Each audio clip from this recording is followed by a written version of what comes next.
Sobat UB TV, berjumpa lagi dengan saya Naswa Tahira dalam program spesial UB TV Triple C Cerdik Cari Cuan. Gak kerasa kita ketemu di episode kali ini dan gak kerasa juga hari ini penayangan episode kali ini gak kerasa udah ganti bulan di bulan November, berarti artinya semangatnya juga harus ganti dengan lebih yang semangat lagi dan lebih bergairah lagi. Dan juga hari ini tidak lupa kedatangan narasumber spesial selalu dengan Bapak Abdullah Siddiq selaku redaktur ekonomi update UB TV. Selamat datang kembali Bapak Siddiq. Selamat datang. Gimana kabarnya Pak hari ini? Ya tentu kita kabarnya sangat senang ya, apalagi di awal bulan November ya. Mudah-mudahan kondisi market kita juga bagus, banyak berita-berita bagus di 2 bulan penghujung tahun 2024 ya. Nggak kerasa ya. Gitu. Ya, kira-kira hari ini kita mau bahas berita terkait apa ya Pak ya?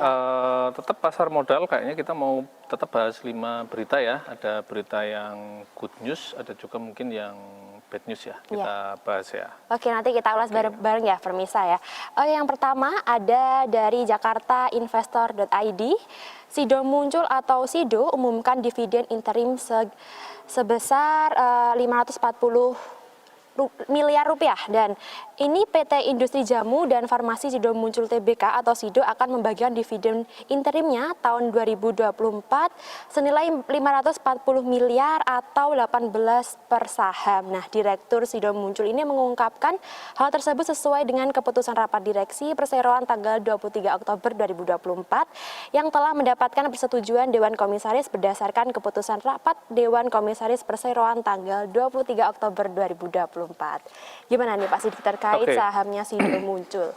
Ya, saham Sido Muncul ini merupakan salah satu saham yang cukup bagus ya di bursa kita, dan ini masuk kategorinya saham makanan minuman. Jadi industrinya salah satu produknya yang sangat terkenal itu adalah jamu Sido Muncul itu. Jadi ini sangat terkenal ya. Nah, Sido Muncul ini juga perusahaan yang cukup berhati-hati, dan kalau boleh dibilang juga sangat hati-hati ya dalam mengelola keuangannya ya. Jadi dia hutangnya kecil sekali, terus marketnya juga masih tetap tumbuh ya. Apalagi kalau kita melihat ini kan akhir tahun musim hujan ya, biasanya penjualannya juga naik ya. Penjualan produknya untuk yang tolak angin dan sebagainya itu juga naik, ataupun produk herbal lainnya, karena dia punya ini produk kayak minuman herbal dan lain-lainnya.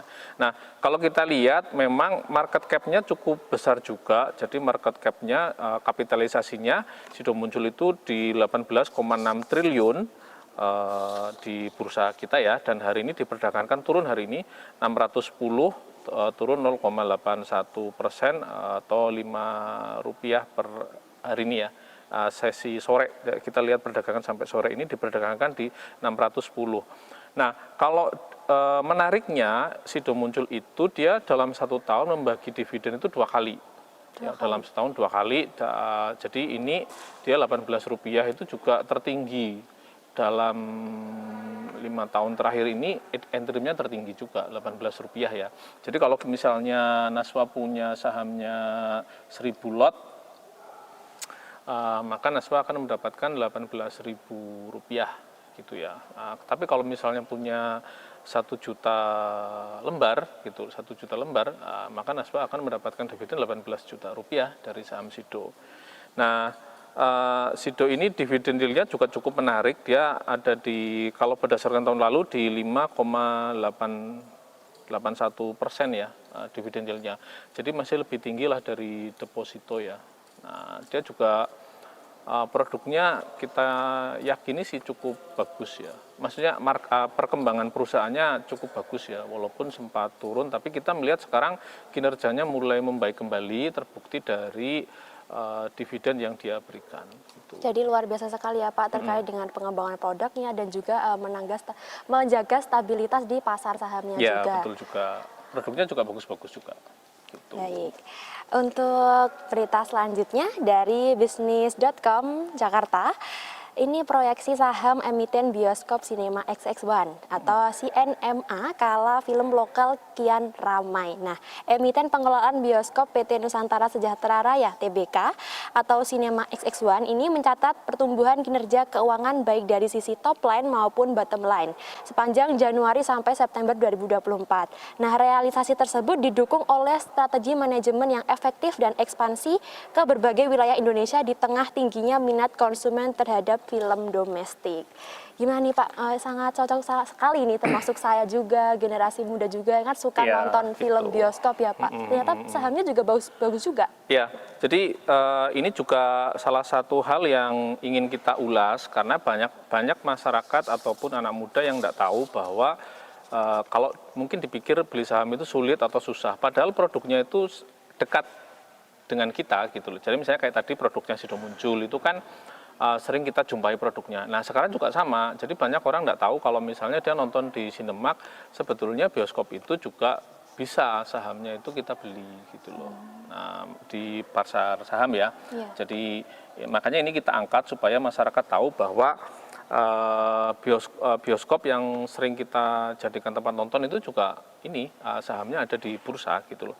Nah memang ini menarik ya, kalau kita lihat memang film lokal ya, film nasional ini semakin banyak ya, dan itu cukup bagus karena berarti industri film kita juga kian diminati, ekosistem industri kreatifnya juga bagus ya. Jadi kalau film nasional itu banyak kan otomatis kebutuhan akan pemain film gitu loh, production house yang bagus gitu, terus editor, lighting, kamera dan sebagainya kan juga menggeliat ya. Belum lagi industri pendukungnya misalnya kayak wardrobe, kayak apa gitu. Jadi kalau kita lihat ya ini kabar yang menarik gitu loh. Nah kalau kita lihat memang CNMA ini sahamnya hari ini diperdagangkan di Rp206 per lembar saham, naik 0,9% atau naik Rp2 per hari ini ya. Terus kalau kita lihat dia market cap-nya 17,17 triliun, jadi cukup besar juga sebenarnya market cap-nya. Dia juga termasuk saham yang rajin bagi dividen. Kita lihat dividen yield-nya 4,37% gitu, 4,7%. Jadi kalau kita lihat ya saham ini kan saham yang juga sangat terpengaruh dengan situasi ekonomi ya. Jadi kalau situasi ekonominya membaik, orang itu mungkin juga akhirnya menonton film ya. Ada anggaran untuk menonton film gitu loh. Jadi kalau misalnya dan CNMA ini bakal membagikan dividen interim tahun buku pada 15 November 2024 mendatang. Nah, pembagian dividen interim ini merupakan wujud nyata komitmen perusahaan untuk memberikan nilai tambah bagi seluruh pemegang saham, Pak Sidi. Jadi 15 November besok itu adalah kabar yang bahagia sekali bagi investor-investor akan membagikan dividennya Cinema ini, Pak Sidi. Oke, bagus juga. Ada berapa rupiah di situ? 416,7 miliar rupiah atau Rp5 per saham, Pak Sidi. Oke, ya, cukup oke juga ya. Menguntungkan juga ya bagi investor yang berinvestasi di Cinema harga sahamnya ini. juga terjangkau banget ya, 206 per lembar saham. Ya. Jangan kemana-mana karena berita selanjutnya akan lebih menarik lagi. Tetap di Triple C, cerdik cari cuan.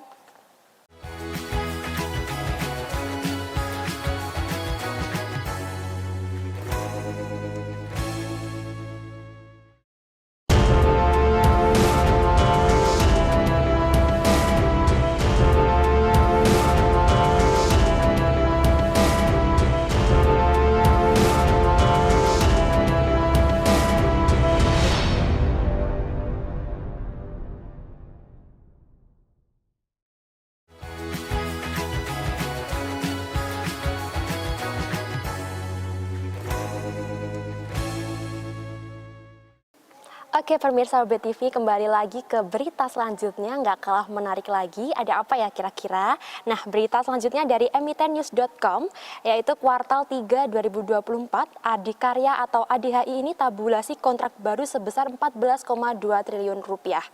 Nah, Adikarya atau ADHI ini sampai 30 September 2024 membukukan pendapatan proyek non-JO sebesar 9,1 triliun dan itu dikontribusikan sebagai proyek infrastruktur seperti jalan tol tol Surabaya, jalan tol Solo sampai Yogyakarta, Kulon Progo, dan jalan tol Yogyakarta-Bawen, dan beberapa proyek lainnya. Nah, jadi ini terkait infrastruktur kembali ya Pak Sidi? Ya, oke. Adikarya ini mungkin banyak teman-teman yang kalau misalnya lihat pembangunan jalan tol atau pembangunan gedung gitu ya, ada tulisan ADHI gitu ya. Nah, itu kontraktor. Jadi memang dia kontraktor besar ya, kontraktor BUMN. Dia perusahaan BUMN di bidang konstruksi dan memang spesialisasinya di gedung, jalan tol dan sebagainya.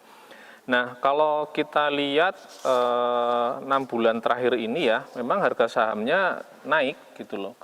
Jadi kalau kita lihat 6 bulan terakhir ini dia naik 11,81% atau 30 poin ya. Kalau hari ini diperdagangkan di 284. Jadi Adikarya ini juga market cap-nya cukup bagus ya. Dia 2,39 triliun di bursa kita.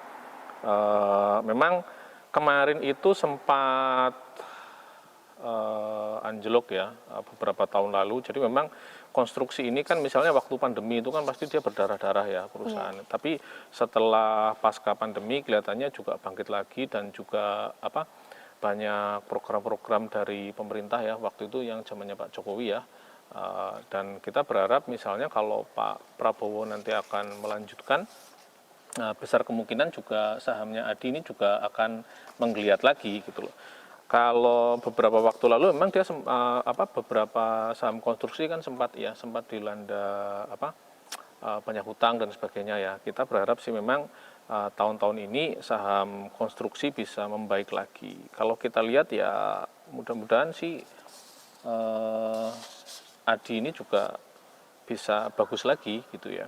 Karena dulu ini juga merupakan saham yang bagus ya. Kita berharap sih nanti, kita kan tidak tahu ya, kita belum tahu kebijakan Kementerian BUMN. Kalau kemarin kan pemerintahan baru itu pinginnya BUMN itu jadi super holding ya, cuma ini kan tidak jadi karena jadi Kementerian BUMN lagi. Tapi kalau kita lihat track recordnya Pak Erick Thohir, beliau juga betul-betul fokus membenahi BUMN, kelihatannya ini juga jadi harapan lah BUMN kita membaik ya, termasuk emiten di bidang konstruksi. Ya, kalau kita lihat memang 1 tahun ini sahamnya masih turun. Tapi dalam 6 bulan terakhir dia naik. Tapi kalau kita berkaca dari tahun lalu sampai sekarang ya itu memang masih turun. Karena dulu itu awal tahun itu harganya masih di 400 ya.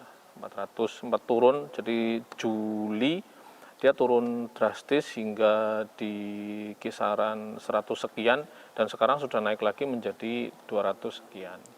Dan proyek jalan tol itu pasti membutuhkan biaya yang besar ya Pak Sidi? Ya pasti. Nah sampai total aset dari Adikarya ini di kuartal 3 2024 ini mencapai 34,6 triliun Pak Sidi, sebanyak itu. Nah itu menunjukkan komitmen Adikarya ini untuk memenuhi kewajiban ekuitas ADI pada kuartal 3 2024 ini sampai sebesar 9,3 triliun Pak Sidi. Ya memang, kita berharapnya di pemerintahan Pak Prabowo nanti BUMN termasuk sektor konstruksi juga membaik ya, sehingga itu bisa secara bisnis itu bisa menguntungkan bagi negara dan melayani masyarakat. Sementara di pasar modal juga membuat investornya tersenyum ya. Kita juga senang kalau beli saham ADI gitu, ataupun saham sektor konstruksi lainnya, terutama yang BUMN. Dan sampai September 2024 ini, ADI itu telah memperoleh kontrak baru sebesar 14,2 triliun. Ya, betul. Itu didapat dari pekerjaan proyek gedung 46%, sumber daya air 30%, sisanya jalan dan jembatan, properti, manufaktur, dan EPC 24%. Begitu pemirsa. Oke. Jadi proyek ini sangat banyak sekali gitu loh, bukan hanya jalan tol aja gitu ya, Pak Sidi. ada bendungan, ada gedung dan sebagainya. Nah. Luar biasa sekali pemirsa. Untuk berita selanjutnya, tetap dari emitennews.com, pengadilan putuskan Sri Rejeki Isman atau SRIL pilot. Dari kemarin-kemarin kita bahasnya naik-naik terus ya Pak. Sekarang kita bahasnya yang pilot nih. Nah emitennews.com ini, Pengadilan Negeri PN Niaga Semarang menyatakan perusahaan tekstil PT Sri Rejeki Isman Tbk ini atau Sritex diputuskan pilot. Hal tersebut tertuang dalam putusan Pengadilan Negeri Dan adapun pemohon dari perkara ini adalah PT Indo Barta Rayon, sementara perkara tersebut mengadili para termohon yakni PT Sirajaki Isman Tbk, PT Sinar Panca Jaja, dan PT Biratex Industries, dan PT Prima Yuda Mandiri Jaya.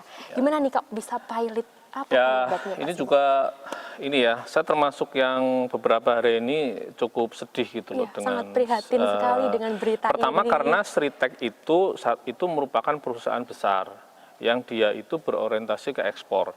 Jadi Sritek ini dia perusahaan konveksi terintegrasi ya. Jadi salah satu proyeknya yang membuat kita bangga itu adalah banyak sekali angkatan bersenjata luar negeri yang mempercayakan pembuatan seragamnya pada Sritek.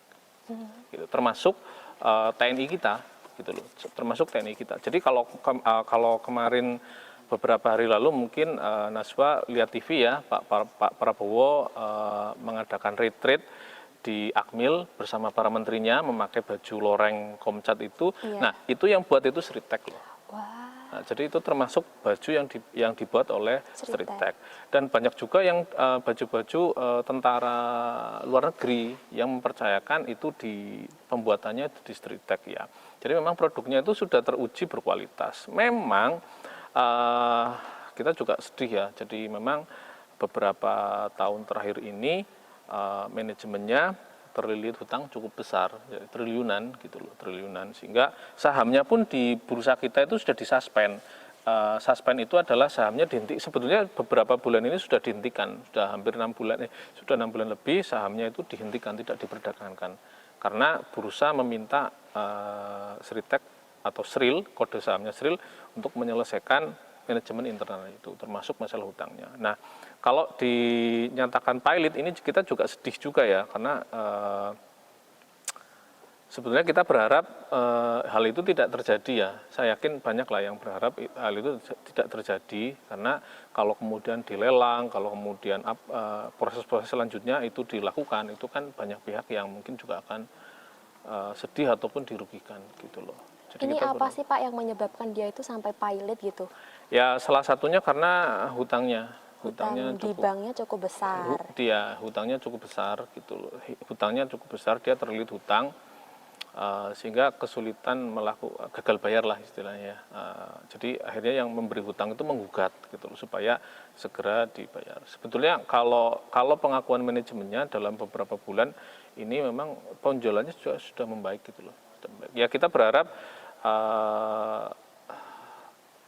Masalah ini nanti tetap terselesaikan. ya terselesaikan bisa dengan kembali baik gitu ya, dan kita juga pulih berharap juga. nanti itu tidak perlu harus ada proses pilot, terus kemudian sahamnya bisa diperdagangkan lagi, karena dulu ya sahamnya cukup bagus juga, saham Sril ini gitu loh, walaupun hutangnya cukup banyak. Cukup prihatin sekali terhadap saham Sritek ini ya Pak Sidik. Semoga bisa segera membaik dan sahamnya bisa diperdagangkan di bursa kembali Pak Sidik. Ya, betul.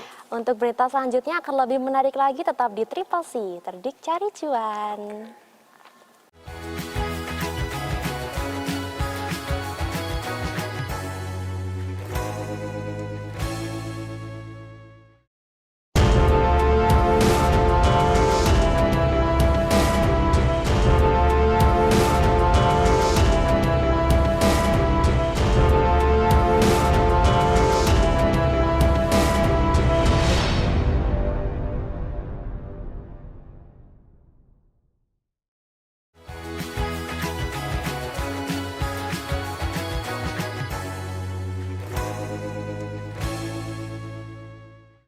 Oke pemirsa UB TV, balik lagi ke berita yang terakhir, ada dari emitennews.com.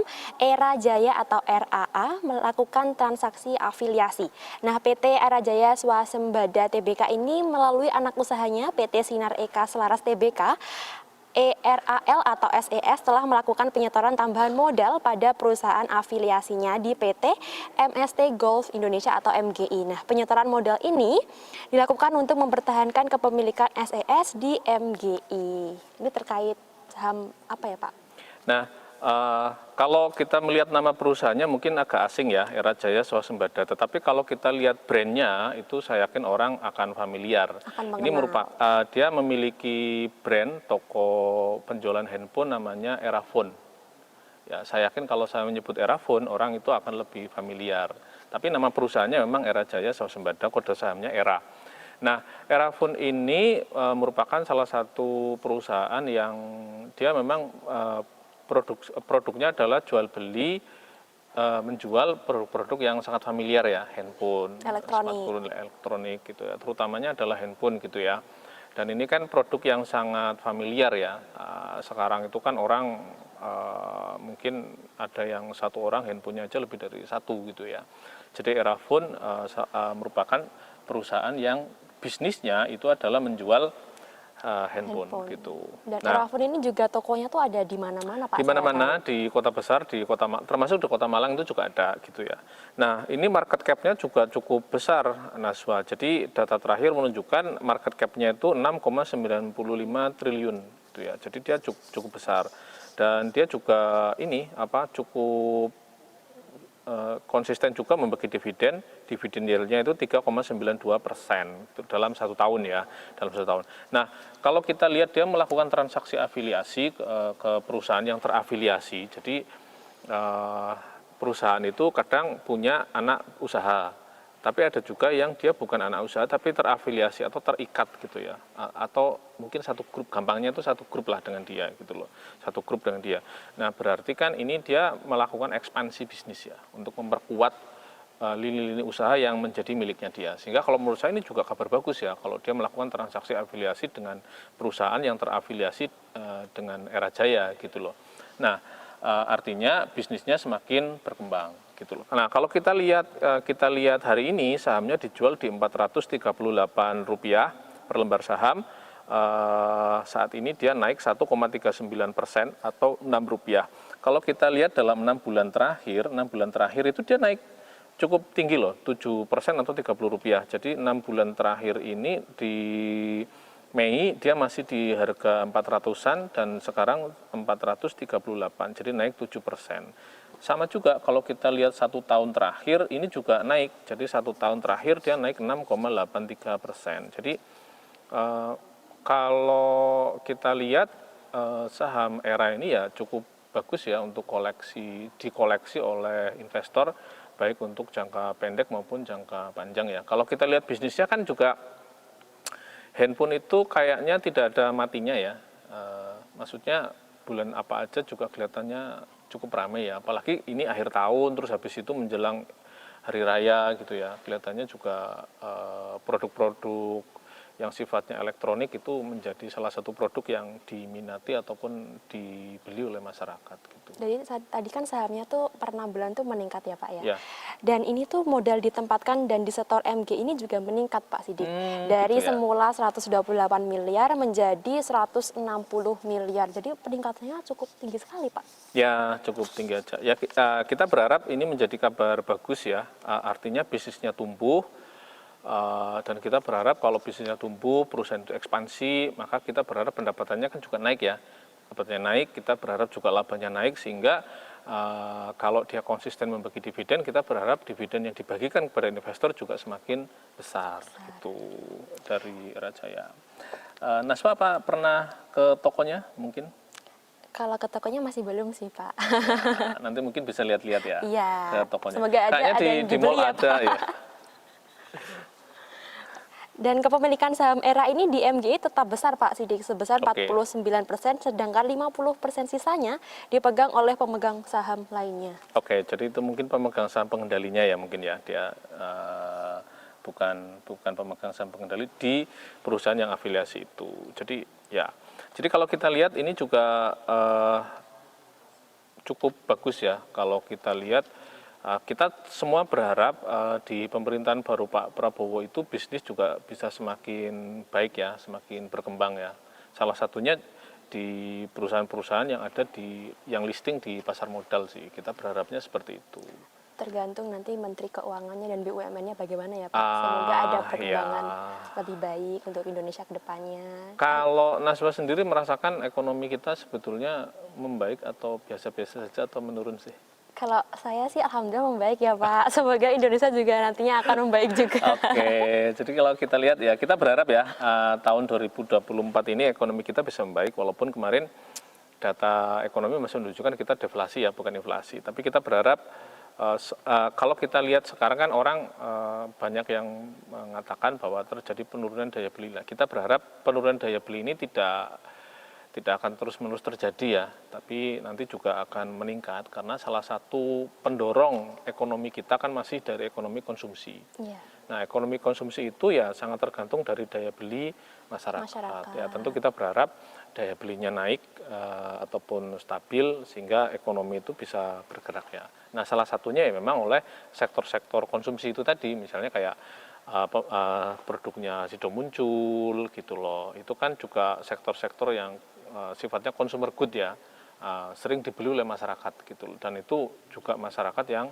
menengah ke bawah. Kita melihatnya kan di sana. Jadi kita berharapnya ke arah situ. Ya termasuk handphone lah ya. Handphone kan sekarang juga sudah bukan menjadi produk yang luxury ya. Mungkin juga sekarang anak kecil aja juga punya handphone ya gitu ya. Jadi Dan harganya juga ada yang harganya 2 juta, juga ada yang 3 ya juta, masih sesuai 1 kebutuhan jutaan tuh juga masih ada bisa ya, dibeli. masih 1 jutaan juga masih ada.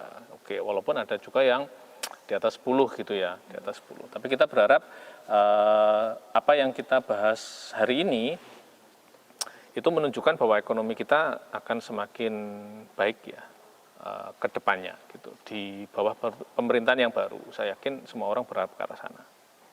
Baik, itulah pemirsa pembahasan kita kali ini. Semoga bisa menginspirasi teman-teman semua terkait investasi di pasar modal dan juga perkembangan ekonomi di Indonesia semakin bertumbuh, berkembang, dan juga meningkat daya beli masyarakat. Ya, dan kita juga berharap teman-teman semakin aware ya, sehingga mereka juga kalau mau berinvestasi di pasar modal itu tidak takut, tetapi memiliki literasi yang cukup ya. Jadi jangan asal beli karena itu orang diiming-imingi orang atau bagaimana. Tapi mereka teman-teman bisa berinvestasi karena memiliki pemahaman ataupun pengetahuan yang cukup mengenai saham-saham yang ada di pasar modal. Ya, salah satunya melalui acara ini. Ya, gitu kan. jadi teman-teman bisa banget belajar dari program ini untuk belajar investasi. Jadi nggak perlu takut-takut ya Pak kalau mau mulai investasi itu saya takut rugi ini. Oh justru itu teman-teman, kita harus berani mencoba untuk masa depan yang lebih baik gitu teman-teman. Dan itulah 5 berita yang kita ulas pada episode kali ini. Semoga bisa memberikan manfaat untuk teman-teman semuanya dan juga memberikan motivasi serta bisa membuka pikirannya dan bisa berinvestasi di usia muda zaman sekarang ya Pak Sidik. Untuk teman-teman semua jangan lupa untuk subscribe, like, dan komen channel YouTube UBTV dan juga follow Instagram UBTV Brawijaya. Untuk teman-teman yang ingin beritanya diulas atau ingin ulas lebih lanjut beritanya bisa di kolom komentar channel ini. Baik pemirsa, saya Naswa Tahira dan juga Bapak Sidik. Pamit undur diri, sampai berjumpa di episode selanjutnya. Selamat berakhir pekan.